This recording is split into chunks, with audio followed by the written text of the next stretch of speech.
All right, I want to make a quick unboxing video about this Rolex Explorer 1, reference number 124270. It's a 36 millimeter Rolex Explorer, the modern one. So here's the unboxing. Here's the slip cover. All Rolexes come with this slip cover around the cardboard box.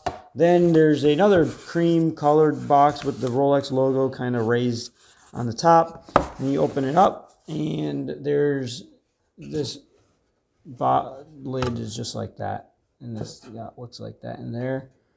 And then there's the box itself. The front of it flips down. It has a Rolex logo inside, reflective, and just the crown's reflective. There's some gold foiling. Then it's got this styrofoam piece to protect the green boxes on top. And so then this also comes away. Then there's the green box here. It's got nice design waves on there. It's got a little golden Rolex logo. And then you open the box itself. Then there's the watch on a pillow. There it is.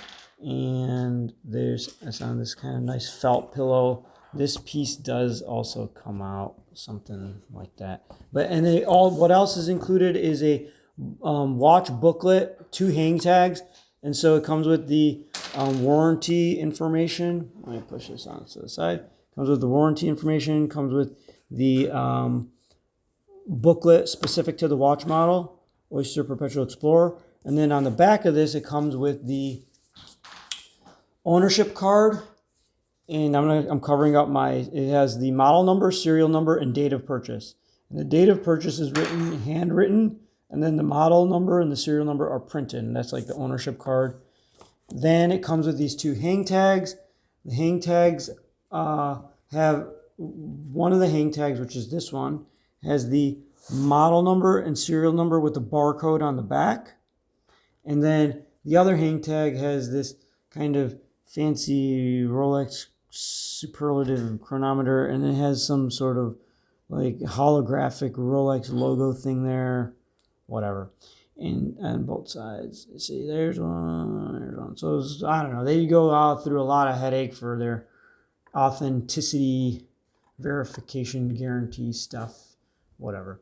And then then all of those items, like, they're stowed away in the box in this little flip down. So the presentation, phenomenal. Then there's the watch itself. Let's get into that. And before we get into that, this is going to be just a really mini review, okay? And then more about the unboxing. This thing does come out, so it does look like that. And then here's the watch itself. Let me take it off of this pillow. All right, here's it is. This is the Rolex Explorer reference number 124270 in 36 millimeters. It uses the 3230 movement. Uses a Paraflex shock absorber. It's a power reserve of 70 hours. It has a double clasp bracelet, you can see there. And it has a case thickness of 11.5 millimeters. I did measure it with calipers. So 43 millimeters from lug to lug, and then lug width is 20 millimeters. The bracelet's all full solid end links. It tapers down. 100 meters of water resistance. A screw down crown with Rolex's twin lock, not the trip lock, and that's signified by that straight line. And also that straight line signifies that it's twin lock. Also signifies that this is a stainless steel watch, as opposed to a twin lock with precious metal. I think will be 2 dots. This is got the line on the crown, so that signifies this stainless steel watch. And then here you see the bracelet pop out, and then you see the extension here. You see, you pop that out and you get 5 millimeters. It's super stiff, which bodes reassurance for how but it's like brand new, so it's like got that little extension link. Then the clasp will flip down. And then it's got these extra securement. One other thing it does, as I mentioned, it's like starts at 20 millimeters up here and it tapers down to 20 millimeters, tapers down to 14. So then when it gets to the clasp is 16 millimeters thick. So 20, to 14 and clasp 16. So I have thin wrists. This fits me like a glove, so I have no complaints about that. I think Rolex does 36 millimeters watch, 36 millimeter watches the best, with exception of their Daytona and Submariner. But of all their other line of all the other, and their, I guess, their GMTs, I'll give those a pass. But of their, like, you know, Date Just, Explorer, and Oyster Perpetual lines, in my opinion, of course, I think 36 millimeter and smaller are they do the best in terms of layout, dimensions, proportions. Proportions are the words I was looking for. All right, moving on to more about the specs. This is sapphire crystal. I told you 100 meters water resistance, screw down crown, hacking and winding. Has a flat bezel. They call it smooth on the website, but I mean, it's not domed like the Oyster Perpetual. And it's a flat bezel, lends it to being slightly more reflective. If I can find my Oyster Perpetual to show you really quick. I'll show you in a second. Then it's, as I mentioned, 36 millimeters, case thickness of 11.5 millimeters. The lug to lugs 43, I mentioned that. Now more about the sapphire crystal. This does have anti-reflective coating on the back. My Oyster Perpetual does not. So this is kind of neat.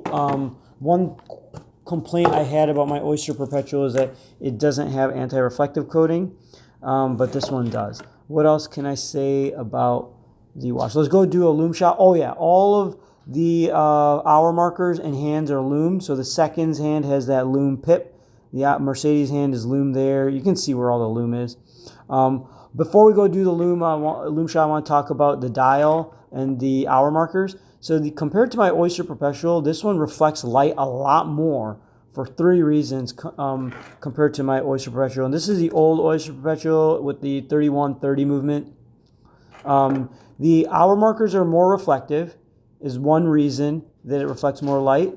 The dial is super glossy, high gloss dial. So I had a 40 millimeter Explorer very briefly, and I didn't like the proportions.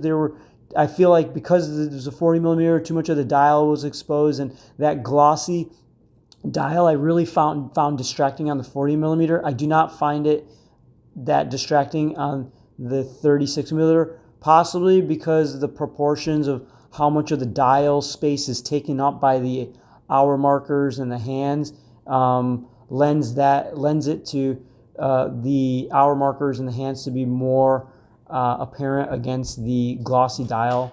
Maybe I'm making it up, but that's just a feeling. Another thing is, compared to the other watch, the Oyster Perpetual, it makes it more reflective, is this bezel is flat as opposed to domed, so it reflects light directly as opposed to, I guess, reflecting it in a domed manner. So also the anti-reflective coating allows very easy visualization. So the hour markers are a little bit shinier.